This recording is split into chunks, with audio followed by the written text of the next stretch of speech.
What's up, ladies and gentlemen? Happy New Year. Today I'm going to show you how you can switch up on your day ones. I'm kidding. We must stay loyal to our day ones even when we are billionaires. Okay? However, this is for you if you might find every single year you are not elevating, you don't know why. There is a host of reasons, but one of them is actually because your friends might be keeping you stuck and broke. You know the famous saying, we are the sum of the 5 people we hang around the most. So if your friends are all doing bummy activities, they have shitty mindsets, they all hate men, they all hate women, guess what? You are going to adopt that mentality, that behavior. You will bring yourself down to be like them, and you will not be able to elevate. So here are some signs that your friends are keeping you stuck. Number 1, real friends will challenge you to grow and to become better versions of yourself. The optimal friendship circle is actually where everyone is helping one another grow. It might look like you guys are discussing important topics rather than gossiping, doing hobbies together instead of drinking and partying. Or if your friends are constantly just complaining all the time and they have limiting mindsets, that is something you are also going to adopt. Your friends should be elevating you. Everyone should always be trying to get better. And if not, you really need to think about who you're spending your time with. Because if you have extremely big goals, and you are so locked in, your friends are not going to be able to understand why you are like that. And I've seen this so many times with people where one person in a friendship group decides they want to change their life, they want to start a business, or they need to spend more time on themselves, less time partying with the group, and their friends who are not on the same wavelength cannot understand, so they start to make the other friend bad, and they see it as you are just abandoning us. They're not on the same frequency, so they don't understand that this person's just trying to elevate, really. Point number 2, our friends can normalize our subconscious beliefs and our limitations, because subconsciously we're attracting friends who have similar beliefs to us. So you'll find if a girl hates men, all of her friends probably hate men. It would be very uncommon for one of them to be like, oh, I think men are amazing actually, because there is such a dissonance between them. And what happens is that that's going to keep all of them single and stuck. Now, this is just an example in regards to dating, but this can go for everything. If you think money is extremely hard to make, this group of people is evil, whatever other limiting mindset, you'll find the group tends to adopt it, or at some level they have beliefs which are very, very similar. You're not going to see someone who thinks money is really easy to make, the world is good to me, be able to hang out with somebody who's like, the world is inherently evil, everything is so difficult, life sucks. Like, they're just not going to combine together. So if you want to adopt more of this growth mindset, you're going to have to leave the people who have such limiting mindsets and are projecting that onto you.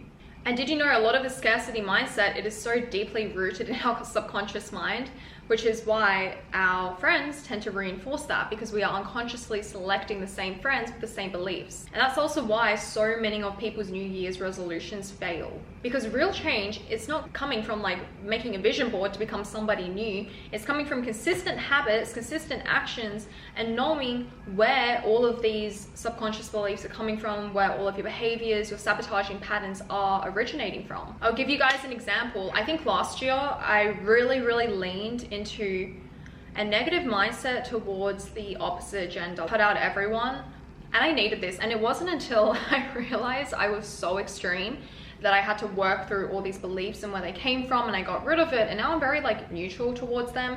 And then the best people started to come into my life. It was crazy, just like that. But I had to notice that a lot of my friends had a similar mindset. So I started to hang out more with people who were in happy relationships, or they saw the opposite gender in a more healthy way. This is a very extreme example, and that was very vulnerable of me to share. And also my therapist helped me with this and understanding like why you feel this way, because often it's just a projection. For example, maybe you hate the opposite gender, but it's actually because you hate yourself. I'll give you an example. One thing about the opposite gender that bothered me so much last year was how a lot of them were so like easily able to take from women without feeling anything, or play women. Even though that did not happen to me, and I would just see it on TikTok all the time, I would see it happen to people in my life, it would then reinforce this into my brain.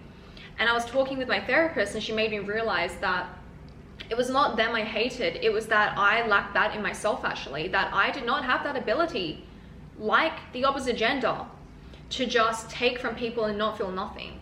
So I actually resented that, and I wanted to be like that in order to protect myself. Do you see, like, if you just go deeper and deeper and deeper, you kind of get to the root of it.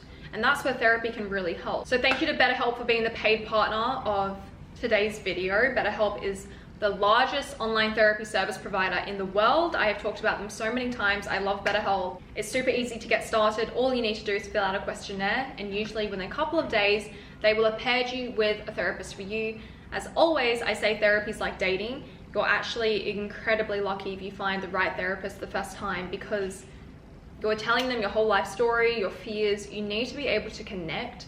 It might take you a couple of times to find a therapist that you actually resonate with. I mean, I've been through over 5 therapists in the past few years. So BetterHelp will match with a therapist based on their own clinical experience, your questionnaire, and over a decade of matching expertise. And if you don't like your therapist, you can simply change for free of charge. So join BetterHelp, the platform you can trust, helping over 6 million people.